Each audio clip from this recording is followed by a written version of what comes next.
have stated many times before, the expansion of the front line is one of the worst scenarios for Russia because as the front line expands, the Russian army spreads its forces over a wider area. In this way, a thinner Russian defense line emerges during the attacks of the Ukrainian army. Hello to all of you, the Pioneer viewers. As the Pioneer, we will share with you an interesting developments regarding the Russia-Ukraine war. The conflict between the Ukrainian army and the Russian army continues on the main front line. It has also spread to other areas. Recently, Ukrainian special forces carried out an operation in Sudan. The Wagner group was targeted in this operation. The news coming from Georgia shook the Russian Federation because the front line has expanded in the direction of Georgia. According to the allegations, the work of the Ukrainian intelligence yielded results. A group of saboteurs mobilized in Georgia and posed a major threat to the Russian army. So what are the details of this incident? Let's take a look at the developments together.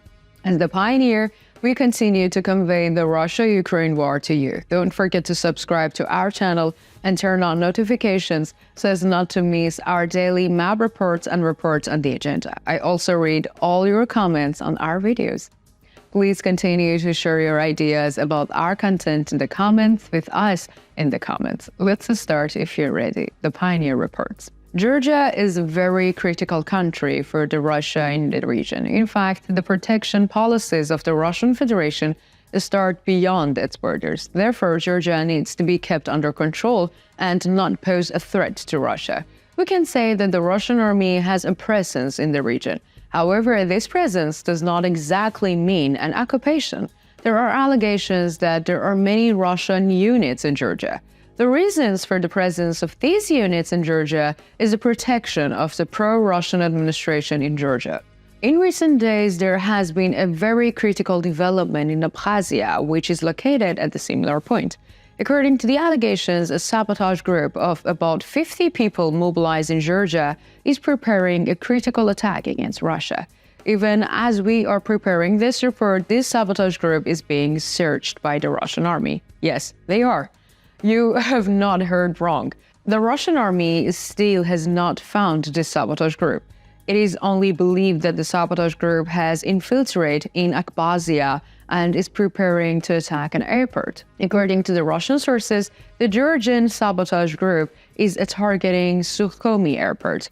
This is a very critical development because the claim of the Russian sources is being followed by both Ukrainian sources and all world channels. As you know, there are many different nations resisting Russia's imperial aims. The more possibility of such an attack by this group of Georgian saboteurs have excited these nations. If this attack takes place, these nations may also mobilize. This would mean that Russia would suddenly be at war on many different fronts. Unfortunately, we have no further information about the Georgian sabotage group that infiltrated in Abkhazia. Russian sources claim that the group was captured for propaganda purposes. However, according to more independent sources, the Russian army is still looking for this sabotage group.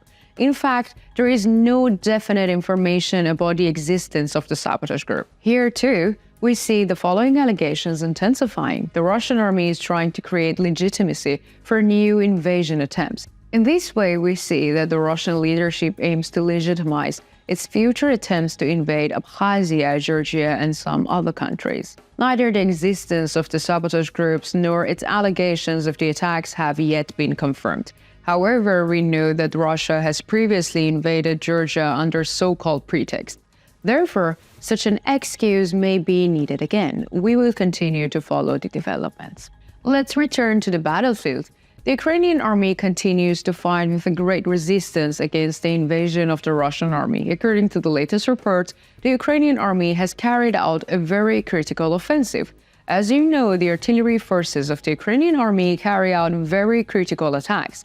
In the past days, Ukrainian artillery units carried out critical attacks with ATACMS missiles. According to reports, the Russian army suffered heavy losses in this attack. This attack was carried out in the Kherson region. We have actually mentioned this attack in our previous reports. During the attacks, a command level of the Russian army was targeted. Ukrainian sources reported that 3 Russian officers were destroyed in this attack.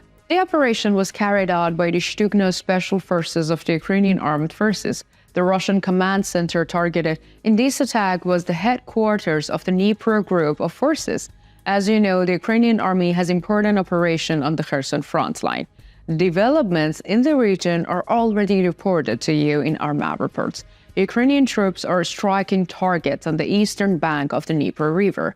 At the same time, Ukrainian infantry units periodically move to the eastern bank of the Dnipro River and hit targets belonging to the Russian army. In fact, Ukrainian positions are also located in this area. We have already mentioned this in our previous reports. There is a new commander appointed in this region, Russian commander Teplensky. We have even conveyed the impressions of a soldier from the Russian paratrooper unit in the region. There was a striking detail in the statements of the Russian paratrooper soldier. The Russian soldier stated that Teplensky's location was leaked and the area was hit, but Teplensky survived this attack. We think that the headquarters where the ATACM's attack took place was the headquarters where Teplensky was also located. These attacks by Ukrainian troops are very critical. In particular, the fact that 3 Russian officers were destroyed in just one attack has caused a great panic and sadness in the Russian sources. The name of the destroyed Russian commanders have also been announced. The names of the Russian commanders who lost their lives in the said attack are as follows: Colonel Vadim Dobryakov, Deputy Head of the Air Force Command Center; Colonel Alexei Koplov, Head of the Operations Department of the Air Force Headquarters; and Colonel Alexander Galkin, Deputy Head of the Air Force Command Center. Ukrainian sources said the following about the attack. Russian commanders in the Dnipro group of forces were not so lucky today. The Ukrainian armed forces launched a missile attack on the headquarters. We saw several things blow up. Ukrainian forces are carrying out significant offensive on the Kherson front line. In particular, there are numerous reports of the Ukrainian army armored vehicles crossing to the east bank of the Dnipro River. Under these circumstances, the situation of the Russian army will become more and more difficult. Russian troops are taking heavy blows even without Ukrainian armored vehicles. With the introduction of the Ukrainian armored vehicles into the game, the Russian army's job will become even more difficult. So what do you think? Do you think the Georgian Sabotage group allegations are true? What do you think about the situation of the Russian army in the region? Do you think such an attack could have been carried out? Could Russia be carrying out a false flag operation? And how do you interpret the destruction of the commanders of the Russian army by the Ukrainian armed forces? Let me know in the comments. I read and care about all your comments.